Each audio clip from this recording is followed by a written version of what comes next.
बंगाल की खाड़ी वाले समंदर से बहुत बड़ी खबर आई। पता चला कि चीन भारत के मिसाइल टेस्ट की जासूसी करना चाहता है और इसके लिए उसने बाकायदा बंगाल की खाड़ी के पास अपना जासूसी जहाज भी भेज दिया। लेकिन चीन की तैयारी धरी की धरी रह गई। जब तक वो अपने जहाजों को सही से सेट करता, भारत ने अपनी दमदार शक्तिशाली अग्नि 5 मिसाइल का परीक्षण कर दिया और चीन देखता रह गया। भारत ने आसमान में झंडे बुलंद कर दिए। हिंदुस्तान की इस अग्नि की तपिश ने नापाक पड़ोसियों का चैन छीन लिया है। वक्त था शाम 5:34 का, जब पीएम मोदी ने अग्नि 5 मिसाइल के सफल परीक्षण के गौरवान्वित पल की जानकारी दी। ये हिंदुस्तान के वो जंगी सिपाही हैं जिनके परीक्षण से चीन की पीएलए में खलबली मची हुई है। इंडिया ने एक मिशन दिव्यास्त्र जो है वो कंप्लीट किया है, जिसमें बेसिकली अग्नि 5 मिसाइल जो है जिसको टेस्ट किया गया है with MIRV technology, which means multiple independently targetable re entry vehicle technology से बोलते हैं। मैं इसके ऊपर भी बात करता हूँ। और ये अब इंडिया जो है joins the club of the nations which have this MIRV capability. सो ये बेसिकली सारे का सारा जो है ये जो सिस्टम है, एक तो इंडिजिनस एवियोनिक्स पे है, कहते हैं हाई एक्यूरेसी सेंसर्स हैं and all that.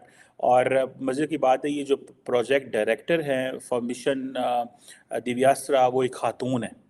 So that is something very important. It means that Indian women are at par when it comes to men in the Indian इस industry के अंदर। अब मज़े की बात यह है कि ये प्राइम मिनिस्टर मोदी ने एक बड़ी अनाउंसमेंट की है, फर्स्ट टेस्ट करना अग्नि 5 मिसाइल का विद MIRV टेक्नोलॉजी। और जैसे मैंने बताया कि multiple independently targetable re entry vehicle है।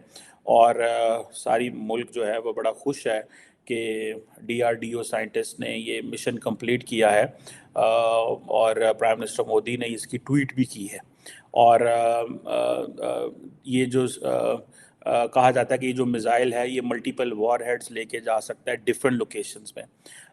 और जैसे मैंने बताया कि इसकी जो प्रोजेक्ट डायरेक्टर थी वो खातून थी।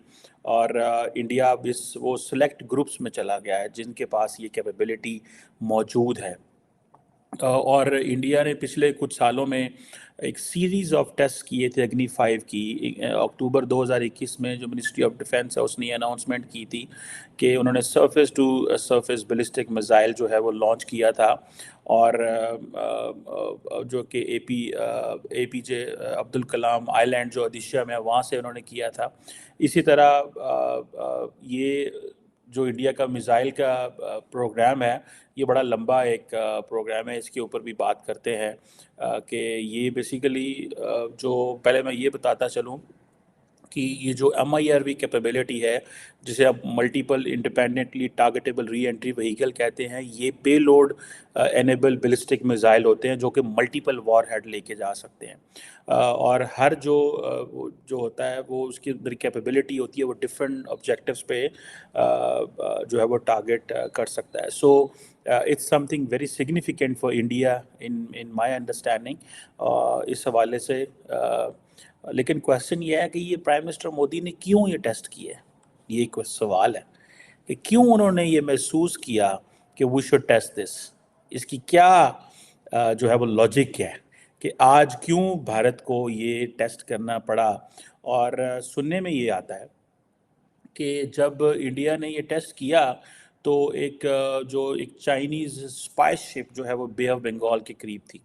और ये एक चीज़ जो है वो इंडियंस बार बार ये कह रहे हैं कि इंडियन ओशन रीजन के अंदर सो इंडियन जो चाइनीज़ वेसल्स हैं जिन्हें वो ओशन सर्वे वेसल कहते हैं, होती वो ओशन सर्वे वेसल है, but the Americans and the rest of and the Indians and many से कि ये सारी की सारी स्पाई वेसल्स हैं। वॉरशिप, चाइनीज वॉरशिप युवांग 5 ये इंडियन ओशन में घुसा। भारत को ऐसा लगा कि ये जासूसी के लिए आया है चीनी जहाज। भारत ने नोटम एक कर दिया कि ना नोटिस, ना कि जब नोटम होता है जब हम ये नोटिस देते हैं दूसरे देशों को कि भाई हम मिसाइल टेस्ट करने वाले हैं, भारत ने बोल दिया साहब हम अग्नि 5 टेस्ट कर रहे हैं।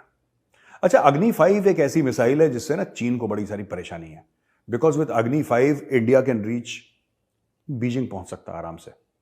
भारत ऐसे कई, और सिर्फ बोला है 5,000 से 8,000 किलोमीटर इसका रेंज है। ठीक है, अग्नि 5 का अगर आप देखेंगे इंटरनेट पे भी है, कहीं पे किसी का भी बयान भी देखेंगे ना, बयान भी देखेंगे तो ये आपको पता लगेगा कि अग्नि 5 जो है उसका रेंज, ये भी गलत है, मैं आपको बता रहा हूं। अग्नि 5 का रेंज 8,000 से कहीं ज्यादा है, कहीं ज्यादा अग्नि 5 का रेंज है, 8,000 से ज्यादा। और ये चाइनीज भी यही बात कहते आए हैं कि जो भारत ने हथियार बनाया है बहुत खतरनाक है, लेकिन भारत सबके सामने कुछ और स्टोरी सुना रहा है, और यही मेरा भी मानना है। क्योंकि जब भी अग्नि 5 की बात, मैं सिर्फ छोटी सी बात कहता हूं, जब भी अग्नि 5 की बात होती है ना, चाइनीज का गला सूख जाता है। अजीब अजीब सी हरकतें करने लगते हैं चाइनीज, अजीब अजीब सी हरकतें। ये आर्टिकल छपना शुरू हो जाएंगे, एडिटोरियल छपना शुरू हो जाएगा, अग्नि 5 कर दिया, तो आपको क्या प्रॉब्लम है अग्नि 5? अभी तो अग्नि 6 भी होने वाला है, अग्नि 7 भी होगा फिर।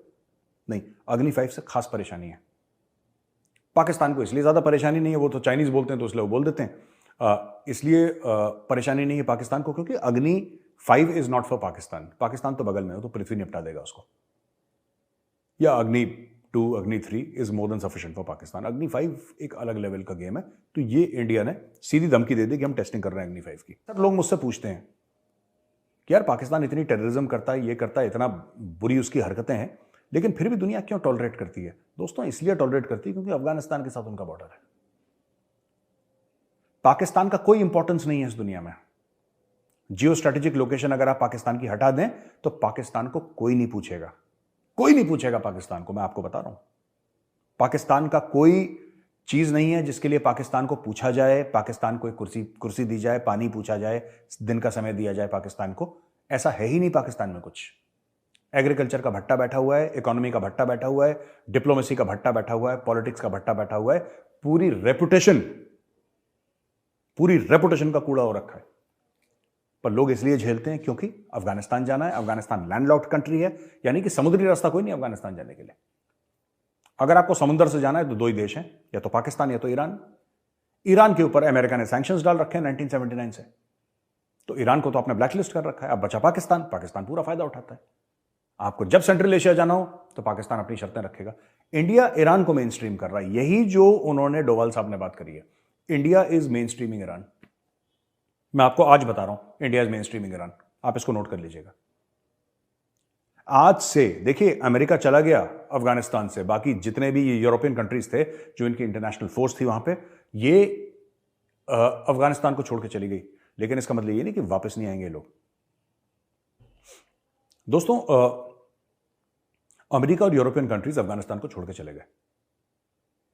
इसका मतलब ये नहीं है कि कुछ सालों बाद वो वापस नहीं आएंगे। मैं आपको आज बता रहा हूं, ये वापस अफगानिस्तान में आएंगे। ये डायरेक्टली आए, इनडायरेक्टली आए, खुद अपने ट्रूप्स वहां पे डालें ना डालें वो अलग बात है। ये इनकी पूरी दखलंदाजी अफगानिस्तान में रहेगी।